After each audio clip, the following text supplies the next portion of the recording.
Deu para vocês entenderem, então, o que eu tô tentando passar para vocês nesse primeiro momento?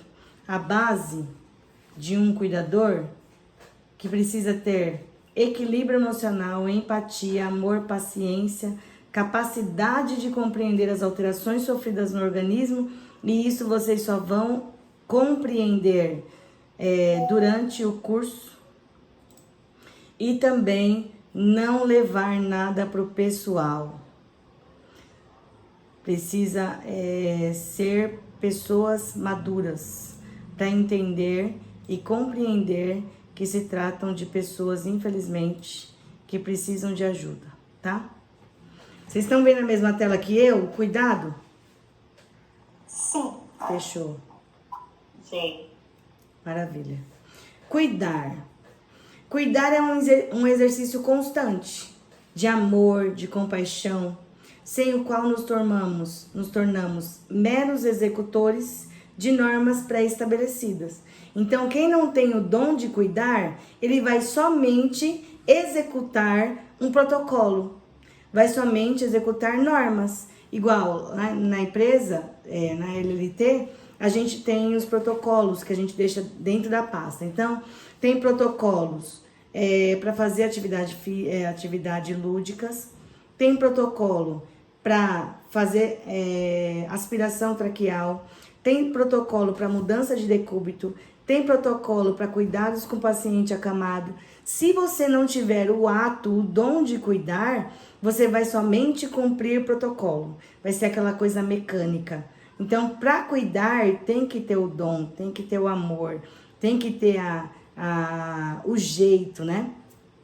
Cuidar é também perceber a outra pessoa como ela é e como se mostra, seu jeito, suas falas, suas dores, suas limitações. Gente, cuidar é a coisa mais linda que tem nessa vida.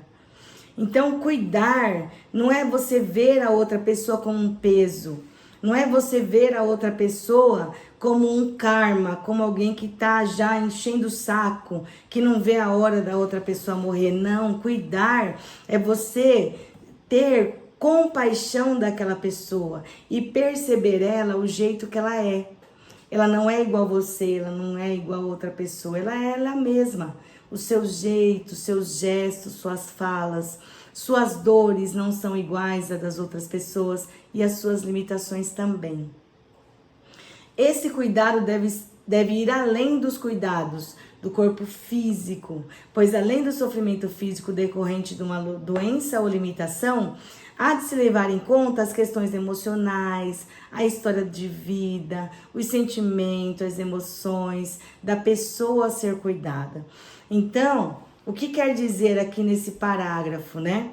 É ir além do cuidado do físico da pessoa, é cuidar da emoção, é cuidar do psíquico, né? Da mente, é cuidar e preservar e também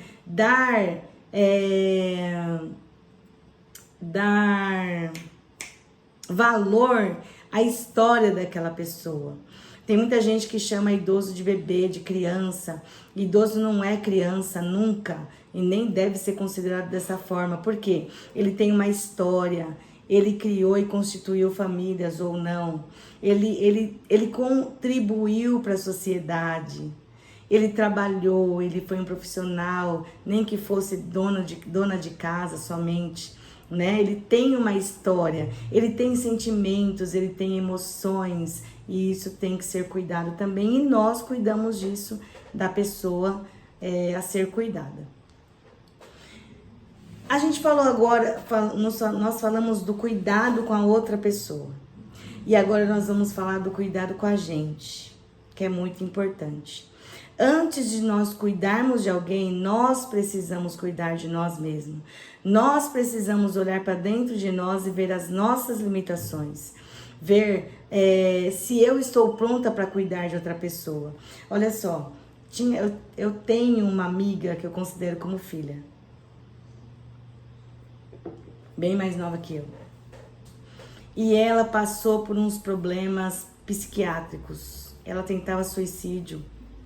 Ela tentou várias vezes suicídio, Deus guardou ela. E ela começou a fazer o curso comigo. Eu pensava, meu Deus, o que vai ser dessa menina?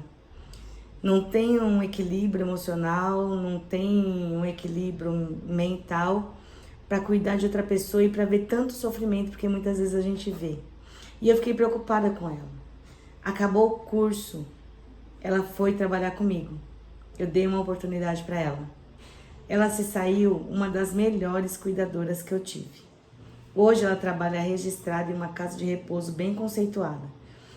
Mas ela foi uma experiência que eu tive assim muito boa, porque eu dei oportunidade para ela e ela cresceu, ela evoluiu. E eu falei isso na sala de aula. Se você não cuidar de você mesmo, não tem como você cuidar de outra pessoa. E ela segurou nisso. E ela levou a sério, cuidou dela. Tinha algumas recaídas ainda, mas foi menos do que antes. E hoje ela tem um lar estruturado, tem um bebê, Deus preparou um filho para ela. Então a história dela mudou assim da água pro vinho. Isso é importante, tá?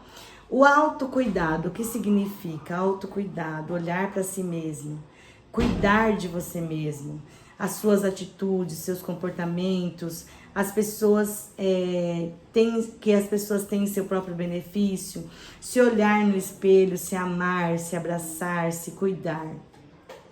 Com a finalidade de preservar a saúde, assegurar e manter a vida. O bom cuidador é aquele que observa e identifica o que a pessoa pode fazer por si. Avalia as condições e ajuda a pessoa a fazer as suas atividades. Só voltando um pouquinho no autocuidado, deixa eu lembrar aqui o que eu ia falar.